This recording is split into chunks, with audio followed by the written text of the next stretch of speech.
Breaking news to bring you this evening. A wildfire near Hanover is forcing evacuations. Hanover schools are now on evacuation status. We want to toss it out to KRDO News Channel 13's Colleen Sikora. This is where we think that the fire must have started and then went ahead and pushed east to now where it has grown significantly. We've seen some people park along the side of the road waiting to get back in. They are evacuees, like these people right behind me. But what you can see behind me shows just how big and quickly these fires can move. You know, the winds continue to be very, very strong. The problem that we've got is high winds. It has been moving about 5 miles per hour, but as we just mentioned, it has grown 15 miles from starting point to where we are now. This fire has been different every single time. She talked about the smoke plumes, and we're picking up on that very well from our exclusive Cheyenne Mountain camera. You see there 1, 2, 3, 4, 5, 6 maybe separate smoke plumes. This is making things extremely difficult for firefighters. We want to show you just how many fires we are tracking at this hour. The biggest one that we just heard from Colleen, just east of Wigwam in the Hanover area, just on the opposite side of Midway. And there's the map there. You see fires scattered all across southern Colorado. 3 homes burned during a fire in Castle Rock today. Look at these flames fueled by those high winds. You'll notice that the relative humidity values are extremely low. That's one other big problem. Now we want to get you back to our fire coverage. We're tracking another fire near the Pueblo Airport. My fellow storm tracker Katie Donovan is live near Highway 50 in Baxter. Katie? I'm going to step off camera here so you can see what's going on. This is some of the damage that was sustained by the fire that occurred. We have learned from Captain Woody Percival of the Pueblo City Fire Department that 5 homes have been destroyed. I mean, this is obviously not a humongous fire, but one that moved very quickly, consumed 5 homes before firefighters could really get a handle on it.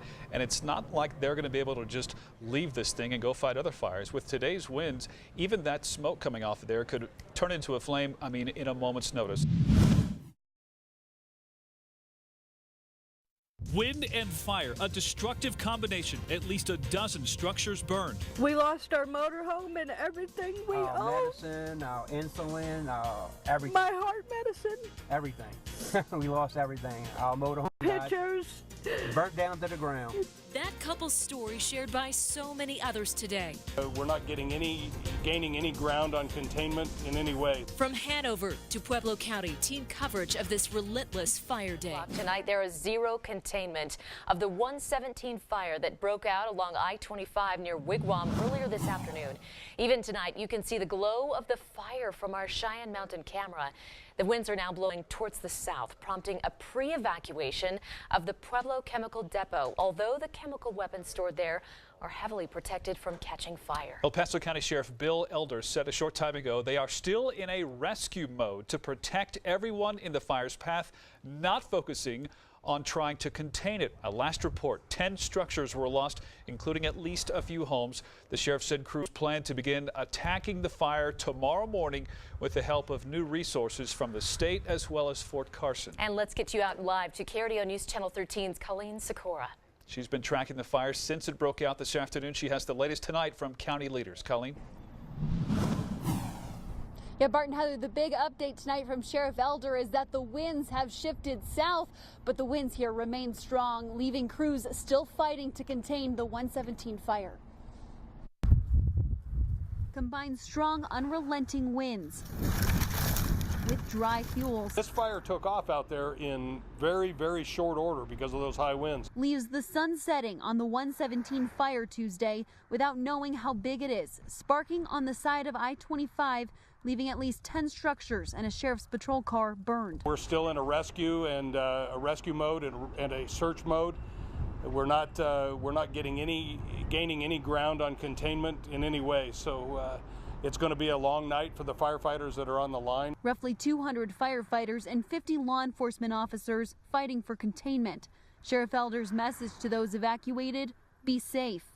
Don't try and go back until we can at least get a look at this in the light and from the air, so that we can figure out how best to attack this fire and get it out. Just south of Ellicott, everything was on fire. But a group of 4 people chased the flames, hoping to stop the fire before it got too far.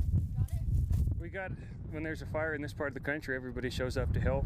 All they used were the shovels in the back of their truck and the shirts off their back. You gotta just fight it with what you got. But they could only get so much. Flames still burned along fence lines with no intention of stopping anytime soon.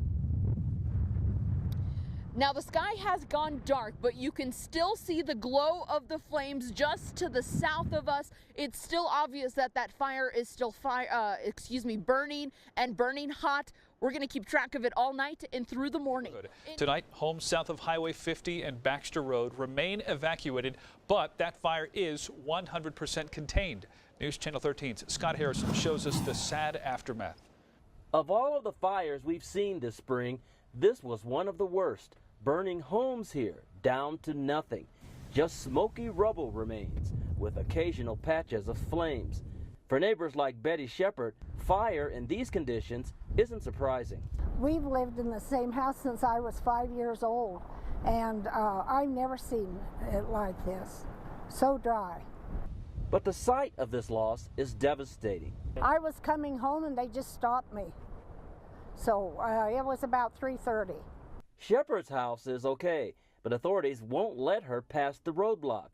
With shifting winds and a number of homes unoccupied, authorities are strictly controlling entry. A yellow sticker marks which homes are evacuated. Before neighbors evacuated from this area, some property owners took steps to try and save their property. This homeowner turned a sprinkler onto an outbuilding, hoping to save it from destruction.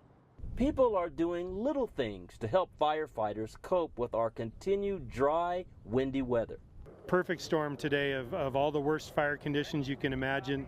I believe we've had gusts 40 to 50 miles an hour, certainly hampering our efforts. Firefighters are now in mop-up mode, checking for hot spots.